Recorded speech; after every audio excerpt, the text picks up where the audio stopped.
कल्पना कीजिए कुरुक्षेत्र का विशाल मैदान, जहां दो विशाल सेनाएं एक दूसरे के सामने खड़ी हैं, युद्ध के लिए तैयार। और इसी महाविनाश के मुहाने पर इतिहास का एक ऐसा संवाद शुरू होने वाला है जो आज भी, हजारों साल बाद भी हमें रास्ता दिखाता है। चलिए सीधे एक सवाल से शुरू करते हैं। अगर कभी ऐसी परिस्थिति आ जाए कि हमारा कर्तव्य ही हमें हमारे अपनों के खिलाफ खड़ा कर दे, तो क्या किया जाए? यही वो एक सवाल है जो इस पूरे संवाद की जड़ में है। तो आखिर ऐसा क्या हुआ था? चलिए, महान योद्धा अर्जुन के मन में चल रही उस उथल-पुथल को, उस संकट को जरा और करीब से देखते हैं जो उन्हें इस निर्णायक पल में घेर लेता है। जरा उस पल को महसूस कीजिए। अर्जुन अपने रथ पर हैं, युद्ध का बिगुल बजने ही वाला है, और जब वो अपनी नजर सामने दौड़ाते हैं तो उनकी रूह कांप जाती है। सामने कोई अनजान दुश्मन नहीं, बल्कि उनके अपने ही हैं, उनके गुरु, उनके रिश्तेदार, उनके भाई। उन्हें एहसास होता है कि उन्हें अपने ही खून के खिलाफ हथियार उठाना होगा।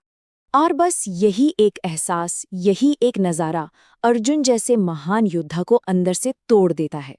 अब हम देखेंगे कि कैसे वो हीरो, वो महान धनुर्धर एकदम बिखर जाता है और युद्ध करने से ही मना कर देता है। और अर्जुन के पास वजह भी हैं, बहुत मजबूत वजह। वो कहते हैं कि मैं कैसे अपने लोगों पर बाण चलाऊं, कैसे अपने परिवार को मारने का पाप करूं, इस युद्ध से तो मेरा पूरा वंश ही खत्म हो जाएगा। और इन सब सवालों के बोझ तले वो पूरी तरह से टूट जाते हैं। और ये सिर्फ मन का दर्द नहीं है, ये दर्द उनके शरीर पर भी दिख रहा है। वो खुद कहते हैं, मेरे हाथ पैर कांप रहे हैं, मेरा गला सूख रहा है, मुझसे खड़ा भी नहीं हुआ जा रहा। सोचिए, गांडीव जैसा धनुष उनके हाथ से फिसल रहा है। हालत इतनी खराब है। और जब हीरो पूरी तरह से बिखर चुका है, ठीक उसी पल कहानी का रुख बदलता है। उनके सारथी, उनके दोस्त कृष्ण अब सिर्फ एक रथ चलाने वाली नहीं रहते। वो एक गुरु, एक दिव्य मार्गदर्शक बनकर सामने आते हैं जो अर्जुन के इस गहरे संकट को दूर करने वाले हैं। कृष्ण सीधे अर्जुन के सबसे बड़े डर पर चोट करते हैं, मौत का डर। वो समझाते हैं, अर्जुन, तुम जिसे मारना समझ रहे हो वो तो असल में मुमकिन ही नहीं है। क्यों? क्योंकि आत्मा अजर है, अमर है, वो कभी नहीं मरती। ये शरीर तो बस एक कपड़ा है, जब पुराना हो जाता है तो आत्मा इसे बदल लेती है। मौत तो सिर्फ इस शरीर की होती है, आत्मा की नहीं। और फिर कृष्ण वो आइडिया देते हैं जो गीता का सबसे अहम संदेश है, निष्काम कर्म। सुनने में शायद थोड़ा मुश्किल लगे, पर मतलब बहुत सीधा है। अपना काम करो, अपनी ड्यूटी पूरी करो, लेकिन उसके नतीजे से मत जुड़ो। मतलब जीत होगी या हार, फायदा होगा या नुकसान, इसकी चिंता छोड़ दो। बस अपना कर्म पूरी लगन से करो। यही अर्जुन की सारी कन्फ्यूजन का जवाब था। तो ये कोई हवाई बात नहीं है, ये असल में काम करने का, एक्शन लेने का एक प्रैक्टिकल तरीका है। चलिए देखते हैं कि कृष्ण के ये उपदेश कैसे अर्जुन को एक साफ रास्ता दिखाते हैं। कृष्ण इसे स्टेप बाय स्टेप समझाते हैं। सबसे पहले अपना धर्म पहचानो। एक योद्धा के तौर पर तुम्हारा कर्तव्य क्या है, फिर उस कर्तव्य को पूरी काबिलियत और दिल से निभाओ। और सबसे जरूरी बात, जो भी नतीजा हो उसे ईश्वर पर छोड़ दो। और जब ऐसा करोगे तो मन में अपने आप शांति और स्थिरता आ जाएगी। और इस ज्ञान ने अर्जुन को कैसे बदल दिया, ये देखिए।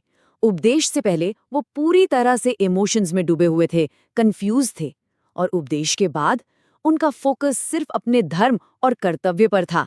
कहाँ वो कुछ भी करने से डर रहे थे और कहाँ अब वो एक्शन के लिए तैयार थे। वो अपने निजी दुख दर्द से ऊपर उठकर एक बड़े मकसद से जुड़ गए थे।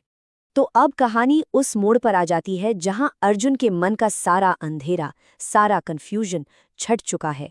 शक की जगह अब एक फौलादी इरादे ने ले ली है। वो अपने कर्तव्य को पूरा करने के लिए एकदम तैयार हैं। और ये बदलाव अर्जुन के अपने शब्दों में झलकता है। वो कहते हैं, मेरा मोह दूर हो गया है, आपकी कृपा से मुझे सब याद आ गया है, अब मैं वैसा ही करूंगा जैसा आप कहेंगे। ये एक तरह से उनका समर्पण है अपने गुरु के ज्ञान के आगे। और फिर हमें अर्जुन का वो रूप देखने को मिलता है जिसके लिए वो जाने जाते हैं। उनके सारे शक दूर हो चुके हैं। वो अपना गांडीव धनुष उठाते हैं और युद्ध के लिए तैयार हो जाते हैं। अब वो टूटे हुए नहीं, बल्कि एक फोकस्ड योद्धा हैं।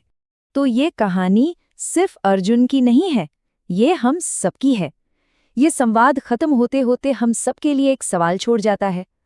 हमारी अपनी जिंदगी की लड़ाई में, हमारे अपने कुरुक्षेत्र में हमारा धर्म क्या है? हमारा सही कर्तव्य क्या है।